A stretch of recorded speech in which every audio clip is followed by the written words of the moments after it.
Part 7 of the YouTube video series about how to make a very simple oscilloscope, say with the most basic properties.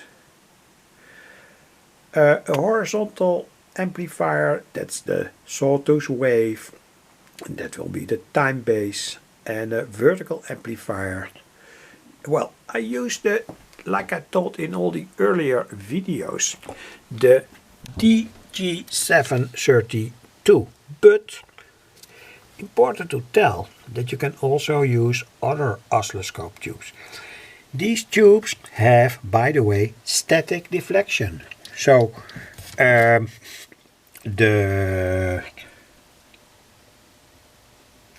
electron beam goes from the cathode to the anode. The anode is on positive, the positive is on ground. I will tell more about it in the future. So the electron beam is here, and here are deflection plates, and they are not showed here. So there are horizontal deflection plates, they are here, and vertical deflection plates, and when you want to know more, go to the earlier videos. At the moment I was only busy with, say, getting the most sharp focused dot on the screen. And it was somewhat problematic, but anyway, I will tell more about that. So, pen over first over the circuit.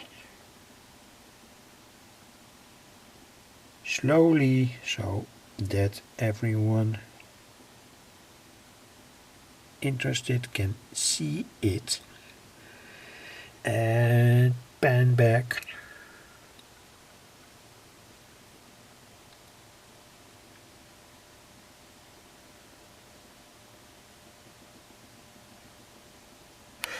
And do this. Hope it will help anyway. It's all about, say, getting the proper voltages to all the electrodes inside such a tube. The anode and the cathode. Here is that anode. It's of course always positive because electrons are in general negative, so electrons are emitted out here of the cathode and then deflected via the electrostatic deflection tubes.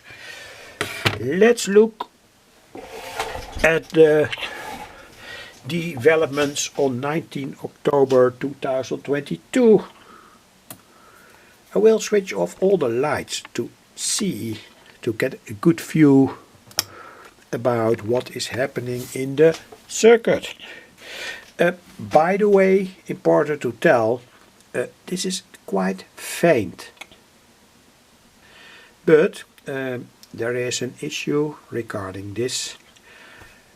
And when you look here on my camera, it's less faint compared to the practical situation. That's also important to tell. So my camera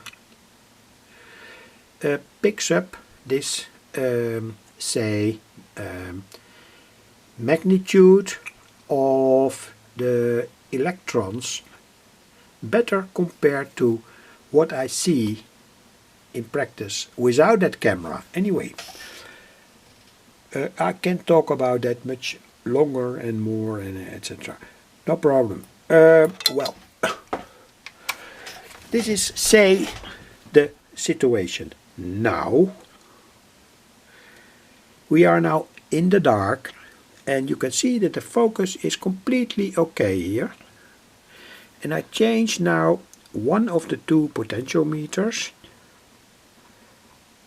So here is the focus. Surely you can see the focus. You get a very sharp, say, dot on the screen. And here I change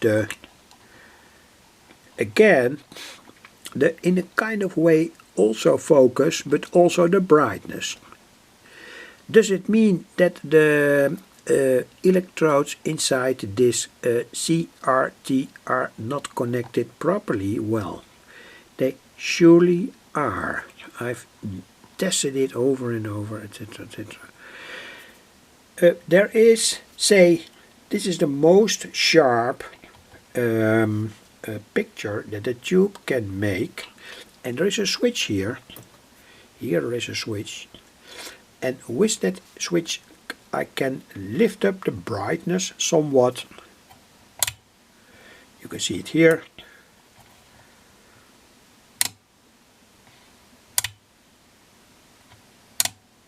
And I will show the schematic how I've done that.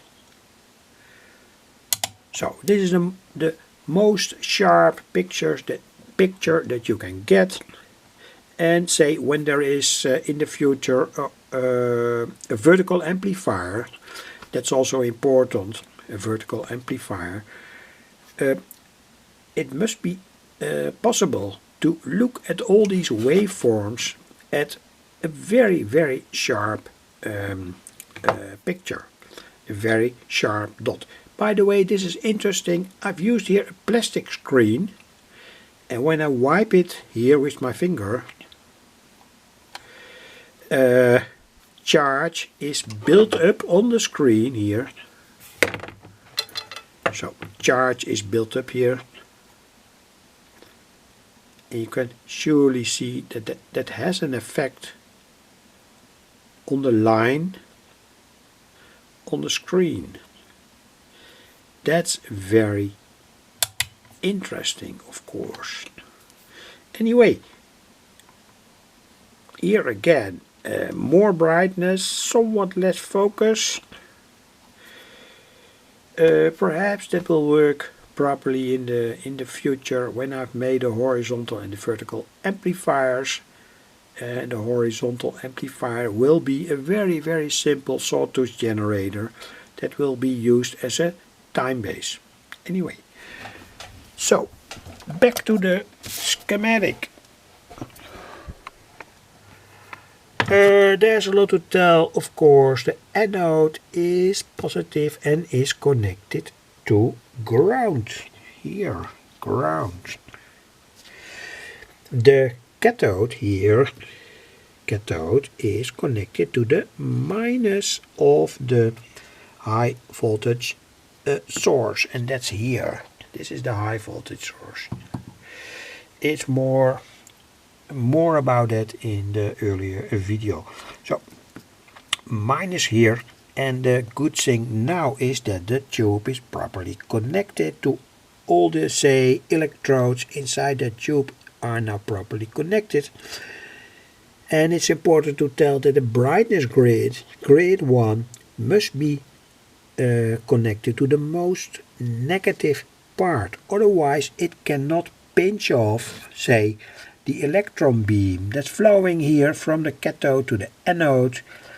Here electrons negative are emitted due to the heating up of the cathode. They flow to the screen. They are negative, and that means, of course, to pinch off that stream of electrons, the brightness grid must be made very negative. So here it goes to the most negative point. And with this potentiometer you can set that brightness. And I've used here, by the way, experimentally, yeah, like I showed, an extra resistor that bridges that 1 mega ohm resistor, and with that we can get somewhat more brightness, but on the other hand we lose somewhat focus. Anyway, this is thus the circuit, how it's made again, how it's made in real in my case. Pen over somewhat very slow, because I did not have 400 volts DC. That was the ideal anode cathode voltage. I had only 370 volts DC. Well, there's not much difference anyway. But so I couldn't get it better working than this. So here is the brightness potentiometer, here is the focus potentiometer, here is grid 2, grid 4, that's the anode connected to ground and positive. Here is the high voltage generator, and say this is more or less how it works at the moment. And I've made another high voltage circuit, and that's here. It's a voltage doubler. I want to refer to the earlier video that I made it about this voltage doubler. This is exactly the same circuit, and this voltage doubler has to give the horizontal and the vertical amplifiers enough power to make the dot move on the screen from the left to the right and from the upper position to the lower position. This is very, very, very funny.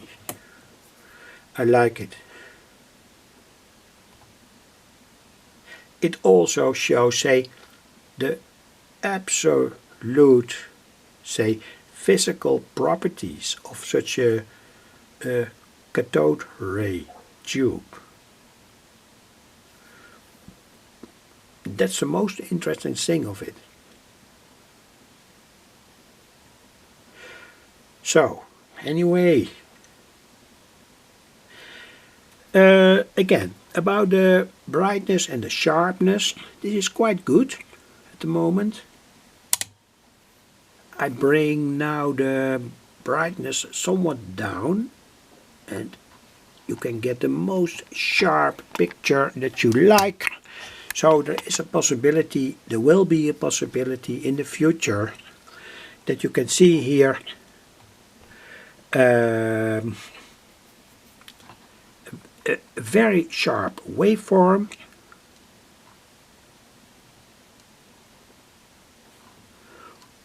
when you want to study, say, all kinds of physical properties that you can see on waveforms with the help of an oscilloscope, and when the application is less critical, you can switch to the higher brightness here,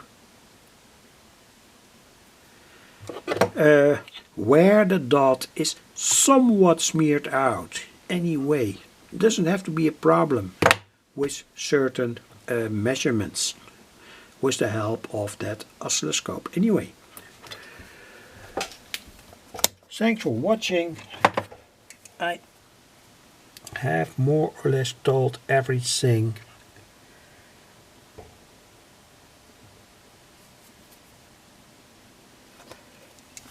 Perhaps it seems very, say, complicated, but in fact it is extremely simple, and I want to refer to earlier videos where I've, say, showed in a certain way that making such a tube work is simple. Well, that was more or less all to tell. Thanks for watching. Let's look at that beautiful wave on the screen. And again, my camera here has also a focus, and it is not able to focus properly to this screen, and that means that in reality the focus is much more sharp.